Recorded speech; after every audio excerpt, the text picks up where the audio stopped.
Hey everybody, Ed here with the Digital Digest, and today I wanted to share a quick update on my experience with the DJI Osmo. Now, for those of you unfamiliar with this product, it is a gimbal 3-axis system really based around DJI's drone technology, coming into the form of what many liken to a selfie stick, but I can assure you this is far from that.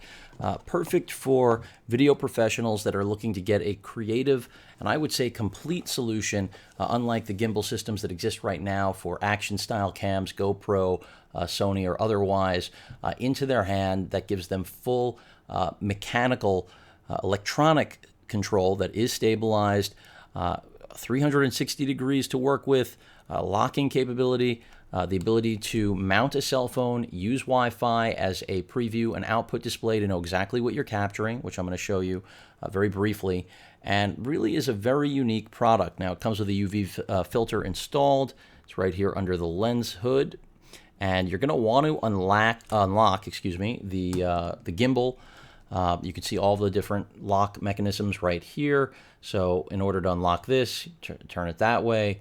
In order to unlock this part of the mechanism, turn it that way. And now you can see it's free-flowing, and simply unlock the entire mechanism right there as I spun it out of sorts. So power it up. It will become self-aware. You can see that happening right now, even though I gave it that spin.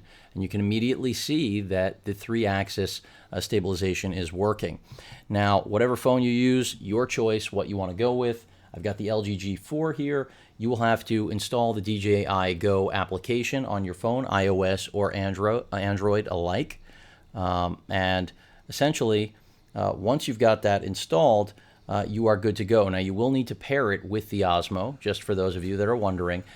Some people take this out of the package and they're curious as to why they can't get the Osmo to work. You've got to go through that pairing process before you can actually use it. So keep that in mind. You can't just pull this out and start shooting. Now, once you have actually paired a phone up with the Osmo, you can use it on its own independently without any preview screen of any sort. So for those of you that are wondering, hopefully that answers your question in terms of functionality. You can see right now I'm using the joystick.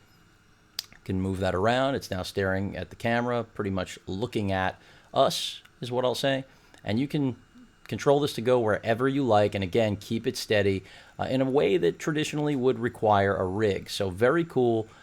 This was something that as soon as I saw DJI was making it, I knew I was going to pick it up because it's incredibly innovative in my opinion.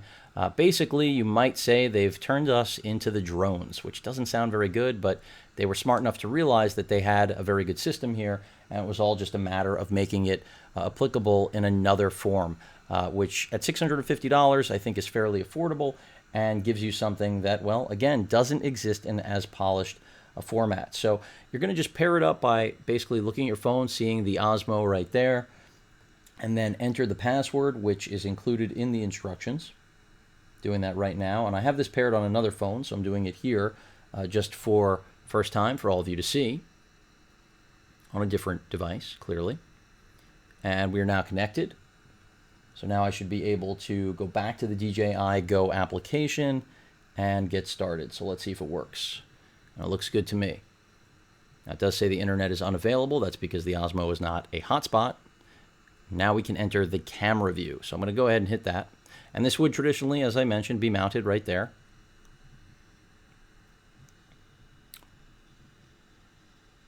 And some explaining that they want you to basically hold the Osmo upright. I've already done this in order to make sure that it's calibrated correctly. I guess they're forcing me to do it. And there you have it. The Osmo is now looking at one of my monitors, and you can see me in the reflection. And basically, there you have it. The Osmo can pan around, which you're seeing right now, taking a look at its own little ukulele case there. And I do like that hard neoprene case that came included. And yeah, it just works really well. If you want to lock on something, you just click or pull the trigger, and then you can see it's now locked. So I can spin this, but the Osmo is not moving. It's holding position. If I go ahead and release that, again, we're back to moving it around. And I can always recenter it with a quick double tap. And it's recentered again back to its starting point with me in the background. I would wave hello, but both hands are occupied. So that's pretty much how this works. And let me go ahead and X out of this. pan down here again. I'm going to actually give you a little bit of an inception moment here. So you can see the phone being, well, recording itself, the Osmo recording, and you can see what is actually there in terms of controls. I'm trying to get out of this first time startup because we don't need it. There we go.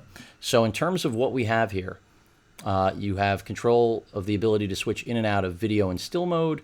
A shutter button is integrated. You have settings, playback, white balance, a home button, your actual camera mode. You can see right now it's in landscape. So you can control all of this from your preview device. Again, Android or iOS. And I'll show you right now quickly.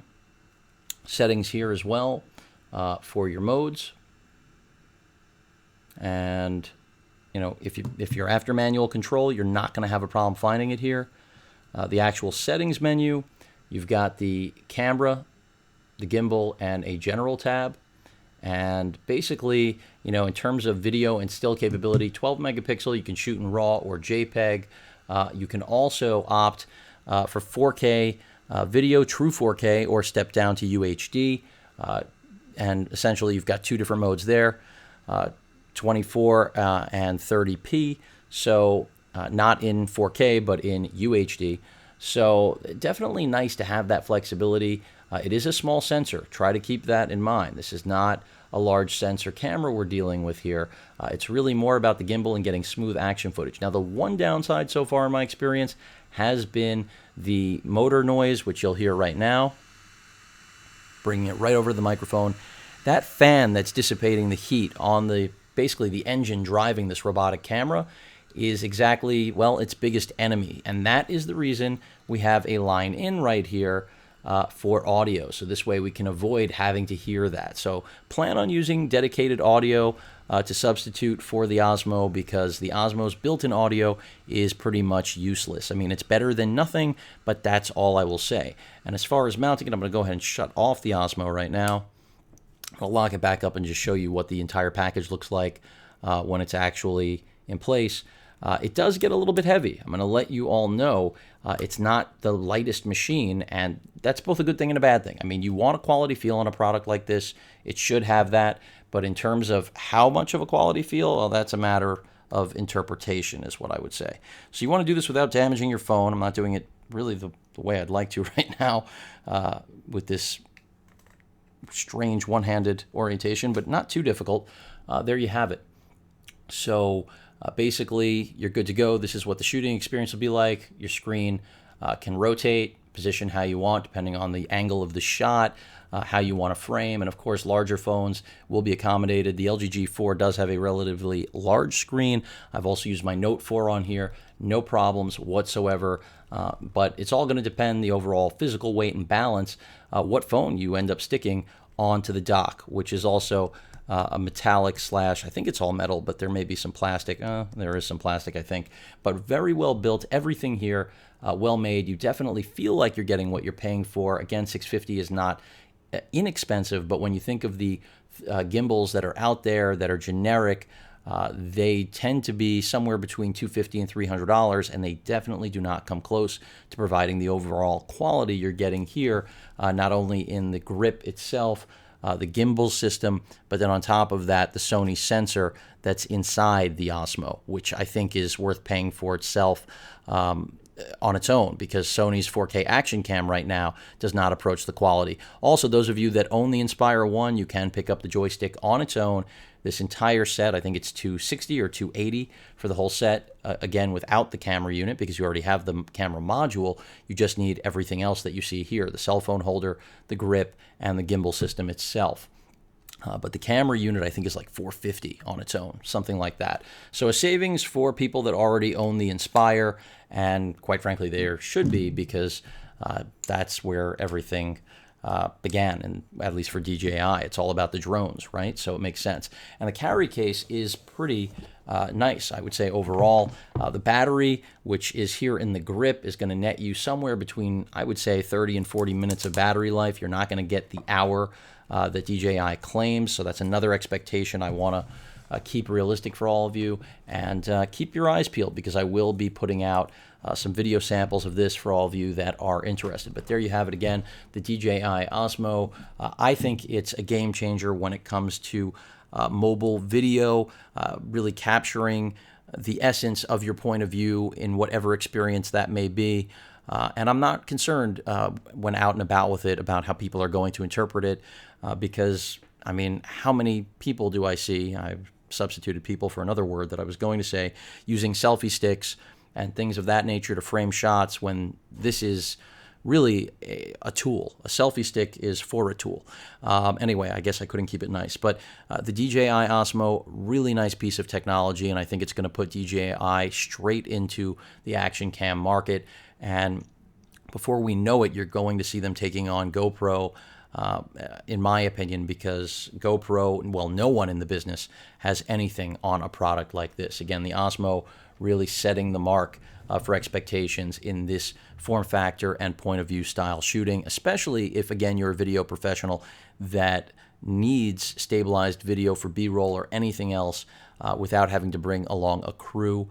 And you can always step up to the Micro Four Thirds option. I don't think the camera is available on its own yet, even though it is with the Inspire series of drones. But it should be soon. Granted, it is over $2,000, but it does give you a whole nother level of still and video quality if that's what you desire. Interchangeable lenses, you get the idea. Any questions or comments, please feel free to post them. And of course, as usual, please feel free to subscribe. Later.